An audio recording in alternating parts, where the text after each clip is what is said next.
Hello students of class 11। আমরা পদস্থিতিবিদ্যা শেষ করেছি। এবার তার পরের চ্যাপ্টার, যেটার নাম রয়েছে সান্দ্রতা ও পৃষ্ঠটান। তোমাদের যে ছায়া প্রকাশনী বইতে দুটো চ্যাপ্টার একই সঙ্গে রয়েছে, কিন্তু অন্যান্য বইতে যেমন সাঁতরা কিংবা আমাদের অন্যান্য বইতে সান্দ্রতা এবং পৃষ্ঠটান আলাদা চ্যাপ্টার। তো আমরা প্রথমে সান্দ্রতা পড়ে নেব এবং তারপরে পৃষ্ঠটান পড়ব। তো সবচেয়ে ফার্স্ট যেটা টপিক হচ্ছে আমাদের, সেটা হচ্ছে গতিশীল প্রবাহ। সেটা হচ্ছে আমাদের ফার্স্ট টপিক এই সান্দ্রতা চ্যাপ্টারে। সেটা হচ্ছে গতিশীল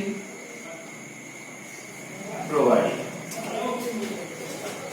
এই যে গতিশীল প্রবাহী, নাম থেকে বুঝতে পারছো যে প্রবাহীর গতি নিয়ে আলোচনা।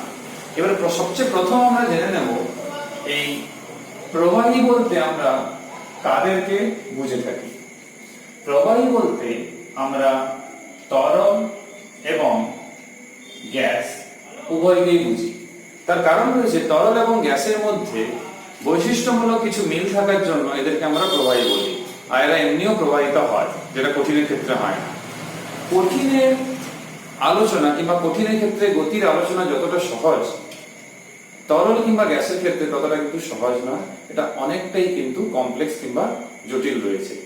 এবারে যদি আমরা প্রবাহ, তার যে একটা প্রবাহীর যে প্রবাহটা, যদি প্রবাহটাকে আমরা যদি সিম্পল ধরতে চাই কিংবা গণনা কিংবা ক্যালকুলেশনের সুবিধার জন্য, তখন থেকে কিন্তু আমরা শান্ত কিংবা ধারারেখ প্রবাহ ধরে থাকি।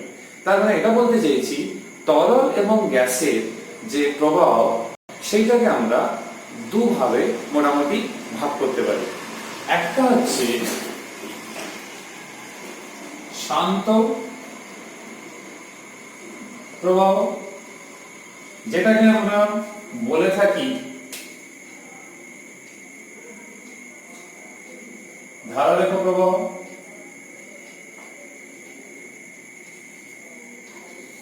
আর আরেকটা হচ্ছে অশান্ত, একে আবার আমরা বিক্ষুব্ধ প্রবাহ বলে থাকি।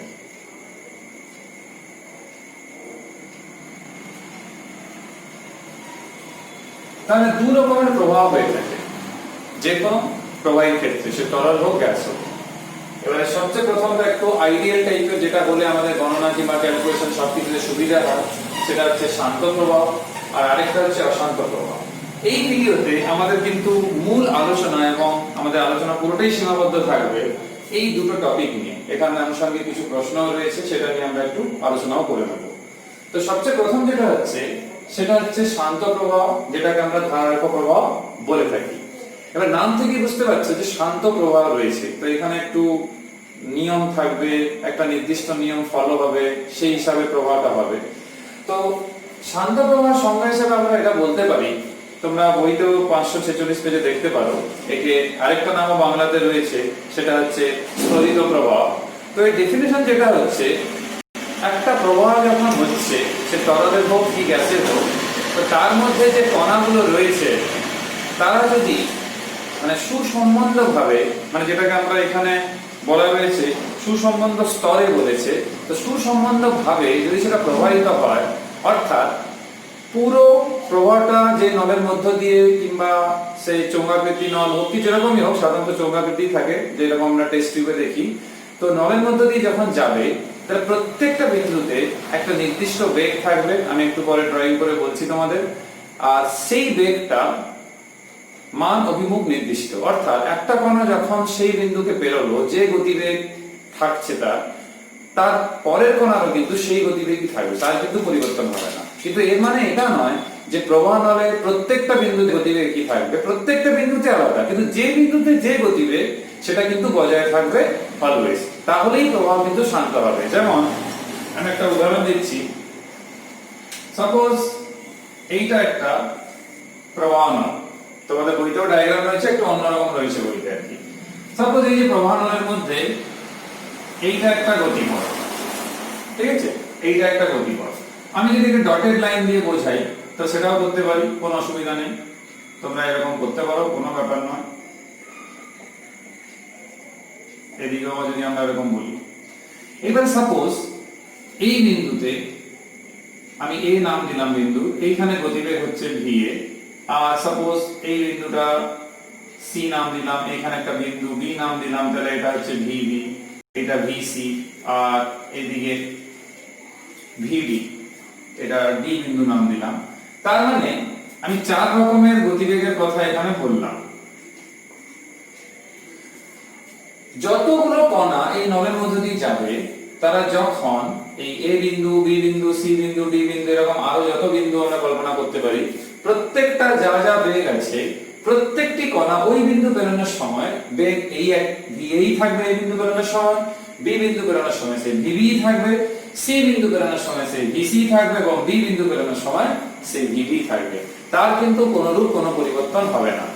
এইবারে আমরা এই যে বিন্দুতে আমরা অভিমুখ বের করার চেষ্টা করব কিংবা চাইবো, সেখানে শুধু স্পর্শক টেনে দিলেই আমরা কিন্তু প্রবাহের যে কণাগুলো যে গতির অভিমুখ সেটাও কিন্তু পেয়ে যাব।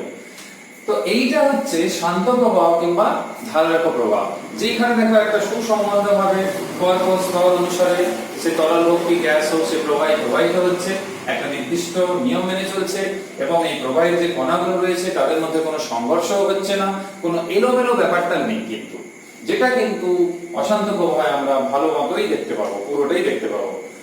এইখানে তোমাদের বইতে এই ডায়াগ্রাম, এটা তো বুঝতেই হচ্ছে।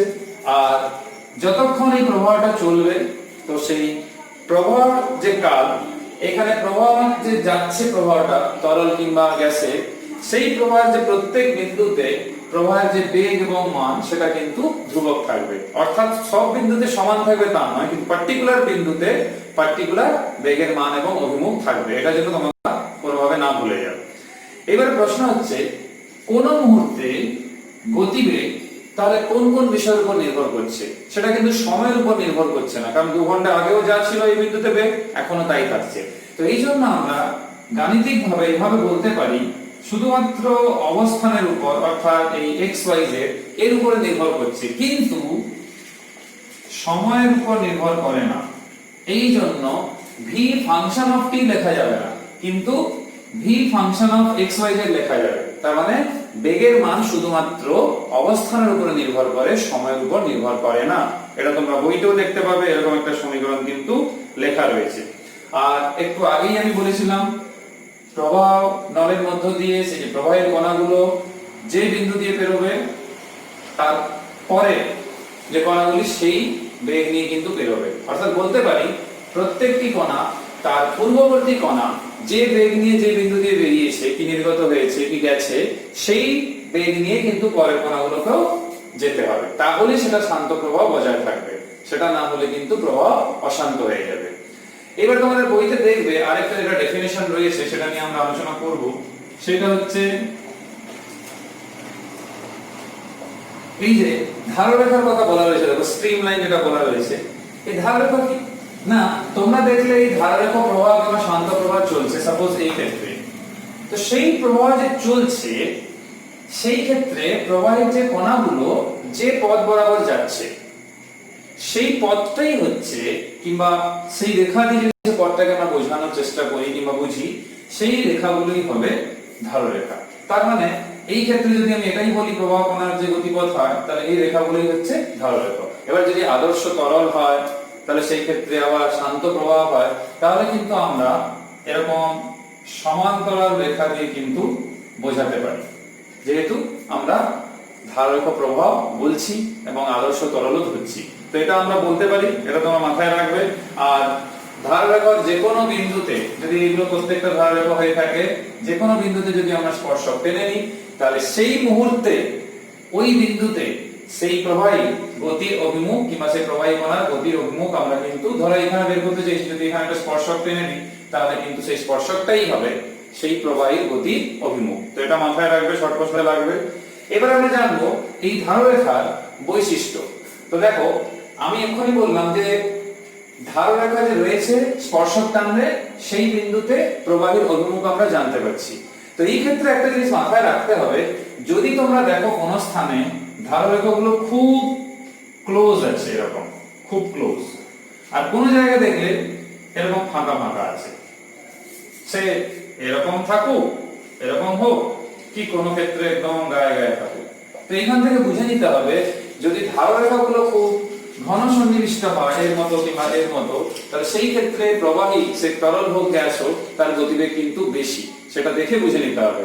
আর যদি ফাঁকা ফাঁকা থাকে এর মতো কিংবা এর মতো, সেই ক্ষেত্রে প্রবাহের গতিবেগ কিন্তু কম। তো এটা তোমরা কিন্তু মাথায় রাখো, এটা কিন্তু বৈশিষ্ট্যতেও কাজে লাগবে, শর্ট প্রশ্নতেও কাজে লাগবে।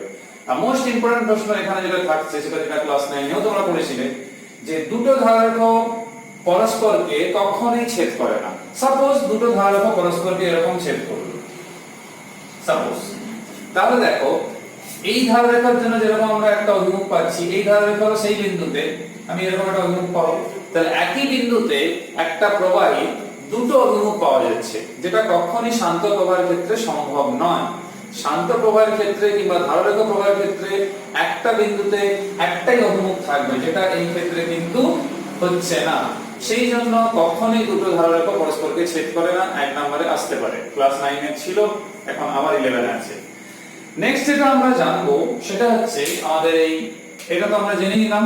এবার আমরা জানবো পয়েন্ট নাম্বার 2, যেটাকে আমরা বলছি অশান্ত প্রবাহ। আমি এগুলো মুছছি না যাতে করে তুলনা করতে পারি পরেরটায়। সেটা হচ্ছে অশান্ত প্রবাহ। এইবার ব্যাপার কি হয়, যখন কোনো নলের মধ্য দিয়ে কিংবা কোনো টেস্ট টিউব কিংবা কোনো টিউবের মধ্য দিয়ে, কোনো নলের মধ্য দিয়ে যখন যাচ্ছে কোনো প্রবাহী, সাপোজ তরলই যাচ্ছে, তখন কি হয় না, তখন একটা নির্দিষ্ট বেগ রয়েছে যেটা হচ্ছে ভিসি, এর নাম হচ্ছে সংকট বেগ, যাকে আমরা ইংলিশে বলি ক্রিটিক্যাল ভেলোসিটি। এর আরেকটা বাংলা নামও রয়েছে, সেটা হচ্ছে সন্ধি বেগ। তাহলে প্রবাহী সেই পার্টিকুলার নলের ক্ষেত্রে, তরলের ক্ষেত্রে দেখা গেল সেই সংকট বেগের একটা কিছু মান হচ্ছে, সেটা হচ্ছে ভিসি। কোনো কারণে সেই নলের মধ্যে যে প্রবাহটা যাচ্ছে তার বেগের মান এর থেকে বেশি হয়ে গেল, এই লিমিটটা ক্রস করে গেল, এটা বাউন্ডারি মতো ধরতে পারে, এই বর্ডারটা ক্রস করে গেল। তখন এই যে ধাররেখাগুলো তোমরা দেখলে, এই যে প্রবাহ একটা সুসম্বন্ধ ভাবে পরপর স্তর অনুসারে প্রবাহিত হচ্ছে, কারোর সাথে কোনো সংঘর্ষ হচ্ছে না, তারপরে উল্টো ঘটনাটি ঘটবে। মানে কি, প্রবাহের যে কণাগুলো পরস্পরের সঙ্গে সংঘর্ষ হবে অনবরত, এলোমেলো ভাবে, গতিপথের কোনো নির্দিষ্ট ঠিকানা থাকবে না, যে যেদিকে পারবে যাবে। যেরকম আমরা সিম্পল একটা এক্সাম্পল দিচ্ছি, যদি আমি এইটা নল ধরি, দেখা গেল কে এরকম, কে আবার এরকম, কে এরকম, কে এরকম, কে এরকম। তাহলে দেখো যেগুলো ধাররেখাগুলো বলছি, সেই পথগুলো কিন্তু কোনো নির্দিষ্ট নিয়মই নেই, এটা এলোমেলো ব্যাপার দাঁড়িয়ে যাচ্ছে। কিন্তু এটা কখন হয়, যখন গতিবেগের মান এই সন্ধিবেগের মানের থেকে, প্রবাহের যে গতিবেগের মান সন্ধিবেগের মানের থেকে বেশি হয়ে যাচ্ছে, তখন এরকম ঘটনা কিন্তু ঘটবে। আমরা নিজেরা এক্সপেরিমেন্ট করে দেখতে পারি। একটা নলের মধ্য দিয়ে কোনো তরলকে পাঠালাম, সাপোজ জলকে, ধীরে ধীরে নলের মধ্য দিয়ে যেখান থেকে প্রবেশ করাচ্ছি তরলকে, তার বেগের যদি বৃদ্ধি ঘটানো হয়, তখন দেখতেই পাবো যে ধীরে ধীরে তার এরকম আর শান্ত প্রবাহ থাকছে না, তখন কিন্তু একটা এইরকম একটা কি বলবো আবর্তিত হচ্ছে, একটা ঘূর্ণি তৈরি হচ্ছে, যেটাকে আমরা ভর্টেক্স বলে থাকি। এইরকম ঘটনা কিন্তু ঘটে থাকে। তোমরা বইতেও দেখবে লেখা রয়েছে যে কিছু কিছু স্থানে আবর্ত ঘূর্ণি সৃষ্টি হচ্ছে, যেটা আমি বলছি, কিছু কিছু স্থানে দেখছো আবর্ত কিংবা ঘূর্ণি সৃষ্টি হচ্ছে, যেটা প্রবাহের সঙ্গে চলতে থাকে। এইরকম প্রবাহকে আমরা অশান্ত প্রবাহ কিংবা বলে থাকি বিক্ষুব্ধ প্রবাহ, যেহেতু এর মধ্যে কোনো নির্দিষ্ট নিয়মের ব্যাপার নেই। কিন্তু হ্যাঁ, যতক্ষণ ভিসি নিচে থাকবে, যদি ভি লেস দ্যান ভিসি হয়, তখন কিন্তু এটা হবে না, তখন কিন্তু এই শান্ত প্রবাহ কিংবা ধাররেখা প্রবাহই হয়ে থাকবে। তো তোমাদের এটা মাথায় রাখতে হবে, পরীক্ষাতে তোমাদের সংজ্ঞাও লাগতে পারে, এখানে রয়েছেও। যে প্রবাহে প্রবাহিত কণাগুলি অনবরত মিশ্রিত হয়, অনবরত মিশ্রিত কেন হচ্ছে না, পরস্পরের সঙ্গে সংঘর্ষ হচ্ছে তাই মিশ্রিত হচ্ছে। এবং প্রবাহের অভ্যন্তরে যে কোনো বিন্দুতে কণার বেগের মান ও অভিমুখ, দেখো বেগ অভিমুখ তো দেখতেই পাচ্ছ বিভিন্ন দিকে বিভিন্ন রয়েছে, আবার মানও পরিবর্তন হচ্ছে কম বেশি। যেরকম এখানে দেখো নির্দিষ্ট বিন্দুতে বেগ কিন্তু নির্দিষ্ট ছিল, এই ক্ষেত্রে কিন্তু সেটা হচ্ছে না। তাহলে মান ও অভিমুখ দুই এলোমেলো এবং পরিবর্তিত হয়, তাকেই আমরা বলি অশান্ত প্রবাহ। আমি একটা সিম্পল এক্সাম্পল দিচ্ছি।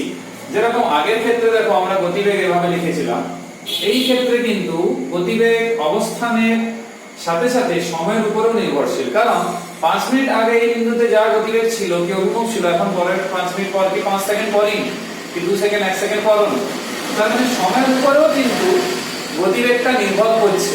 তাহলে এইটা মাথায় রাখতে হবে, এই ক্ষেত্রে কিন্তু সময়ের উপরে কিন্তু নির্ভর করেনি, এই ক্ষেত্রে কিন্তু সেটা করছে, এটা কিন্তু তোমাদেরকে মাথায় রাখতে হবে।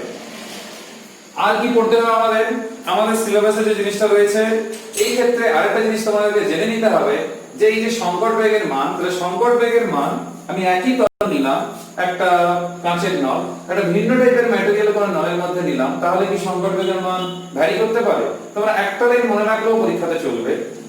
এই নিয়ে সংকট বেগ নিয়ে আমরা আলোচনা পরের ভিডিওগুলোতে করব।